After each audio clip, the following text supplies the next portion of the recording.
So now that we've learned and started internalizing that rhythm, let's figure out how to apply it to the bow.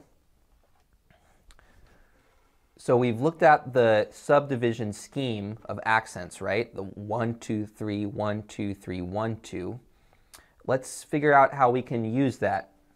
So we know we have down, up, down, up, down, up, no matter what happens, right?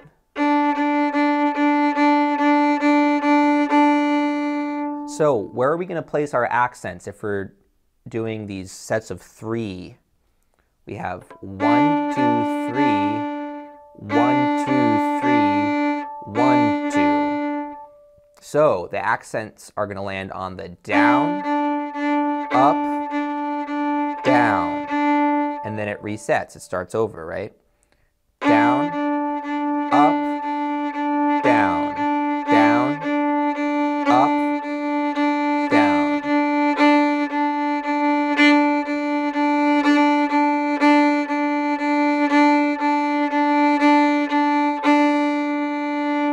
Now, just like what we were doing before, I would encourage you to tap your foot along with this as well, just like we integrated the clapping and the foot tapping to keep the pulse. It can be really helpful as you're internalizing rhythms on the bow to still keep your foot going. So feel free to do that if you'd like as well. We're also going to bring in a metronome a little later on here to show how we can use that. But for now, let's just try, still internalizing it just in your body.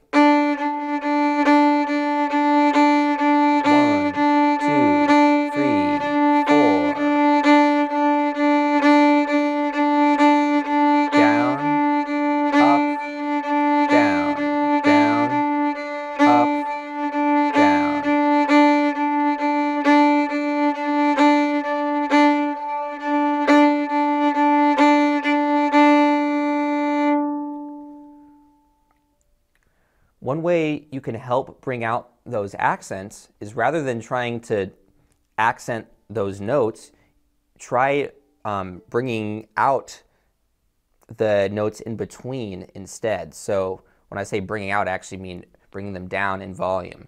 And this is bringing in a concept and bowing technique sometimes known as ghost bowing.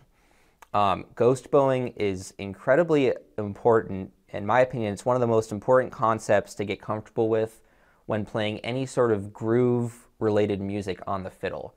So when I say groove-based music, I'm referring to really anything that is jazz, bluegrass, old time, rock and roll, blues, whatever you want, that basically is meant to have a consistent pulse. Classical music I wouldn't consider groove-based.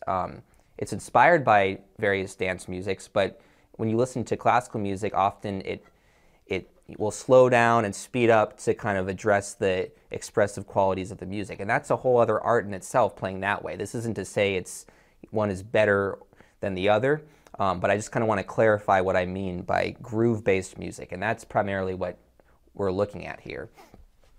So this idea of ghost bowing is essentially keeping the bow in motion even though you're not going to be playing a note. And now there's a wide spectrum of ghost bowing here. You could maybe still play the note, but it will just be quieter. It might make like a little bit of a sound, like just kind of the hair brushing on the string, or like kind of a wispy noise, or sometimes it might not make a noise at all. Those are things that you can decide depending on the effect you're going for. But in a nutshell, ghost bowing is just keeping the bow in motion, but not bringing out the actual note itself. So before we kind of get to using that in this rhythm, let's just kind of break it down even more here. So if I were to play, for instance, this rhythm, the accent being down, up, down, up, down, up, down. Let's try removing those in between notes. So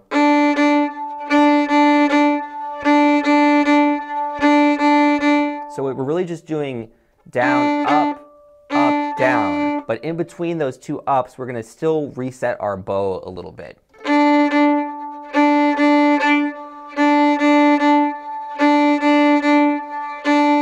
So what I'm doing is releasing the bow pressure and pulling the bow back. So you still might hear a slight kind of wispy noise over the string. That's fine.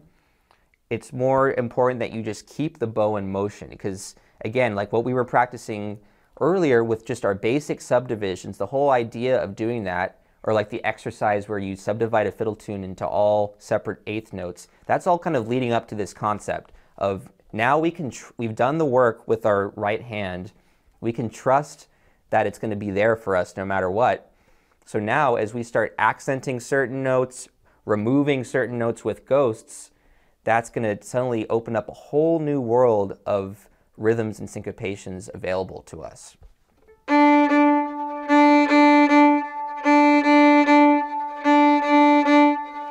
Down, up, down, up, down.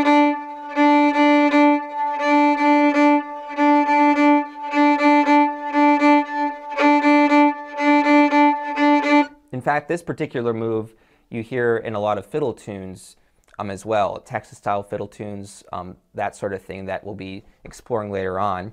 But just kind of as an example, the Texas-style version of Dusty Miller has that sort of bow right off the bat. It goes down, up, down.